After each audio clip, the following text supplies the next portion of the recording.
Hello everyone, welcome to polo the explorer চ্যানেলে। আমার নাম পৌলমী।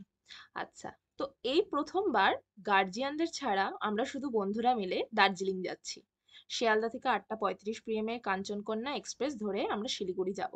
দেন ওখান থেকে গাড়ি করে যে যে সাইট সিন গুলো পড়বে ওগুলো দেখতে দেখতে দার্জিলিং এ আমাদের যে হোটেল বুক করা আছে সেখানে যাব। তো আমাদের গাড়ি আগে থেকেই বুক করা ছিল অ্যাডভান্স দিয়ে, কিন্তু শিলিগুড়িতে নেমে এরকম চমক পাবো ভাবতে পারিনি। আমাদের যে গাড়ি ঠিক করা ছিল তাকে আমরা 5 জন মিলে ট্রাই করছিলাম, একবারও কারোর ফোন ধরেনি। অনেকক্ষণ ট্রাই করার পর সে আমাদের জানায় যে তার মা মারা যাওয়ার কারণে সে আসতে পারবে না। তো আমরা তাকে সব ডিটেলস বলাতে সে খুবই ভালো মানুষ ছিল, তাই জন্যই সে আমাদের অ্যাডভান্স করা টাকাটা ফেরত দিয়ে দেয়। তো যাই হোক, শিলিগুড়ি অঞ্চলেই প্রচুর ট্যুর ট্রাভেলের এজেন্সি রয়েছে। তো সেখানে গাড়ি ভাড়াও পাওয়া যায়, আপনারা সবাই জানেন সেটা। তো সেখানে গিয়ে আমরা তো প্রথমে টেনশনে পড়ে যাই যে কি করব। তো আমরা সেখানে যাওয়ার পর তারপরে আমরা গাড়ি একটা বুক করি। বুক করে আমরা এবার দার্জিলিং এর উদ্দেশ্যে রওনা দিই। আমাদের প্রায় 1 ঘন্টা মতন ওখানে নষ্ট হয়েছে গাড়ি এই সমস্ত কিছু ঠিক ঠিক করার জন্য, যেহেতু আমাদের ঠিক করা ছিল, আমরা ওটা ভাবিনি। তো যেটা হয়ে গেছে হয়ে গেছে। এবার আমরা গাড়ি বুক করে দার্জিলিং এর পথে যাচ্ছি এবং এই আশেপাশে সুন্দর নেচার দেখে এত ভালো লাগছে যে আমাদের সাথে কিছুক্ষণ আগে যে একটা ঘটনা ঘটলো, যে আমরা আমাদের বুক করা গাড়ি আসেনি এবং আমাদেরকে 1 ঘন্টা ধরে খুঁজে সমস্ত কিছু ঠিক করতে হলো, সেসব আমরা সব ভুলে গেলাম। তারপরে রাস্তায় যাওয়ার পথে আই লাভ মিরিক এই লেখাটা দেখার পরে আমরা সেখানে নেমে গেলাম ফটো তুলতে, এবং আশেপাশের ভিউ তো আর বলবেনই না, খুবই সুন্দর। মানে দেখে প্রাণটা জুড়িয়ে যাচ্ছে। তারপরে মিরিকে গেলাম আমরা। মিরিকে গিয়ে ওখানে বোটিং করার খুব ইচ্ছা হলো, সবাই দেখছি বোটিং করছে, খুব ভালো লাগছে। তো আমরা 5 জন ছিলাম, আমাদের 5 জনের ওই 600 টাকা মতো পড়েছিল। তো আমরা বোটিং এ এরকম একটা 4টে বোটের আর একটা 2টো বোটের 2খানা বোট আমরা নিয়েছিলাম। তো আমার কপালটা খুবই ভালো ছিল।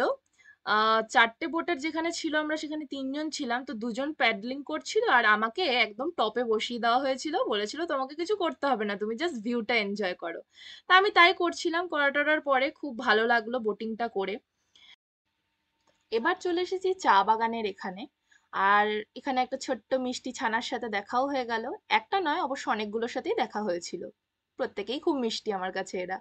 তো যাই হোক, এই চা বাগানে এসে এখানে যে স্টলগুলো ছিল চায়ের, সেখান থেকে আমরা কিছু চা টা কিনি, কারণ আমাদের খুব ভালো লাগে, আমাদেরকে টেস্ট করায় খুবই ভালো লাগে। আর আশেপাশটা তো অবশ্যই খুবই খুবই সুন্দর। বর্ডার সে- করা আছে ওইখান থেকে অর্ধেক নেপাল, আচ্ছা, অর্ধেক দার্জিলিং পড়ে। এইখান দিয়ে এদিকটা হ্যাঁ, দার্জিলিং, হ্যাঁ, এদিকটা নেপাল। একটা বাজার মতন আসছে, আচ্ছা। আছে ওখানে। হুম। ওই বাজারটা অর্ধেক ভাগটা দার্জিলিং, অর্ধেক থেকে পুরো নেপাল। এই পাশেটা আচ্ছা, তো রাস্তা দিয়ে যাওয়ার পথে আমাদের ড্রাইভার কাকু দাঁড় করিয়ে আমাদেরকে দার্জিলিং থেকে নেপাল কোন সাইডটা আর কোন সাইডটা দার্জিলিং সেটা দেখাচ্ছিল। তো মেঘলা থাকার কারণে আমরা সেটা দেখতে পাইনি ভালোভাবে। যাই হোক, তারপরে আমরা একটা মার্কেটে চলে আসি যেখানে প্রচুর চকলেট ছিল। আমাদের খেতে তো অবশ্যই ইচ্ছা করছিল, কিন্তু আর কেনা টেনা হয়নি। যাই হোক, তারপরে আবার আমরা দার্জিলিং এর উদ্দেশ্যে রওনা দিলাম। রাস্তায় টয় ট্রেনের লাইন দেখতে দেখতে যাচ্ছি, কিন্তু টয় ট্রেনের দেখা আর আজকে মিলল না। যাই হোক, পরে আমরা দেখা পেয়েছি, সেটা অন্য ব্লগে দেখতেই পাবেন। আর আপনারা দেখতে পাচ্ছেন কি সুন্দর নেচার। আমি বারবার এই সুন্দর কথাটা এই কারণেই বলছি, কারণ আমি গিয়ে মুগ্ধ হয়ে গেছি। আমি যখনই পাহাড়ে যাই তখনই আমি মানে মুগ্ধ হয়ে যাই এই নেচার দেখে। এত ভালো লাগে আমার।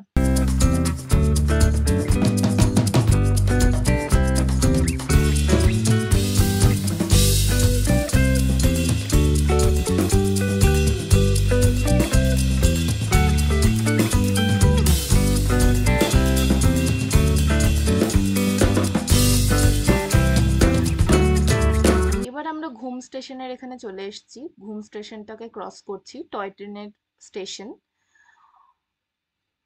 প্রায় আমরা আমরা আমাদের ডেস্টিনেশনের কাছে পৌঁছেই গেছি। এবার একটু রেস্ট টেস্ট নিয়ে সন্ধেবেলা আমরা মেলে বেরিয়েছি। আর মেলে যা ভিড় ছিল, সত্যি সত্যি মনে হচ্ছিল আমাদের এখানে ধর্মতলার স্প্ল্যানেটের মতন। তো যাই হোক, আমরা টুকটাক একটু কিছু শপিং করলাম, যা ইচ্ছে ছিল করার। আর একটু টুকটাক কিছু খেলামও। তো আজকের ব্লগ এই অবধি। দেখা হচ্ছে নেক্সট ব্লগে। Bye bye.